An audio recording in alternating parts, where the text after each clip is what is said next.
How reliable is the jobs report? Hey, it's Eric Osnes here with ericismybanker.com and CMG Home Loans with my weekly update on mortgage rates for the week ending July 5th, 2024. Hope you all had a wonderful 4th of July weekend. Well, mortgage rates trade off of the Bureau of Labor Statistics jobs report, but how reliable is it? The June numbers just came out and it showed 206,000 jobs created in June against estimates of 200,000. But what's troubling is that the April and May numbers were revised downward by 111,000 jobs. These negative revisions are frustrating because had the original numbers been more accurate, the bond market would have celebrated, pushing mortgage rates lower. Instead, they went up. A second element of the monthly BLS report is the household survey, and that includes actual phone interviews.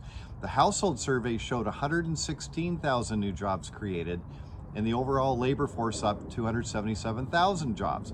The household survey is what's used to calculate the unemployment rate. U3, which only counts workers looking for jobs 4 weeks or less, increased to 4.1% from 4%. U6, which includes everybody else, stayed about the same at 7.4%.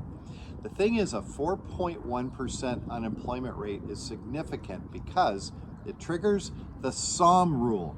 The Somm rule is penned by economist Claudius Somm, and it states that every time the unemployment rate increases by more than 0.5% from the lows of that cycle, the economy has fallen into a recession. Are we already in a recession?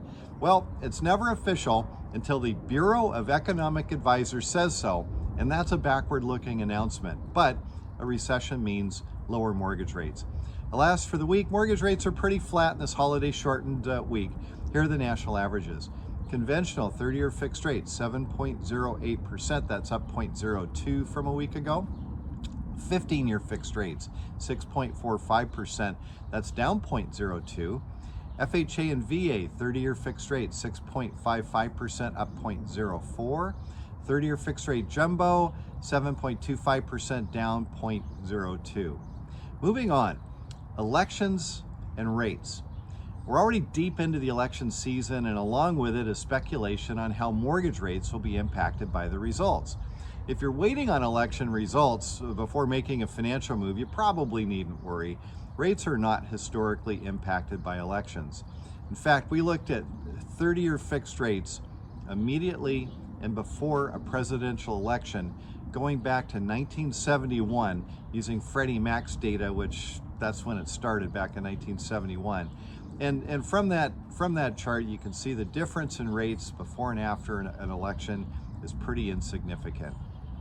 The main fear of the bond market is inflation, and that fear directly influences the direction of rates. A cooling employment sector and waning inflation are what it wants to see. And no matter what party you align with, keep in mind that uncontrolled spending has put us in the position we're in now. So vote carefully. By the way, I love story problems. If you have a financial story problem that has you up at night, or you've got a dream and you want to know what the payment is for it, reach out. I'd love to talk it through. I can walk you through all the logistics and help you turn that dream into a reality. I hope you have a great rest of your holiday, hopefully lengthened weekend, and I'll talk to you next week.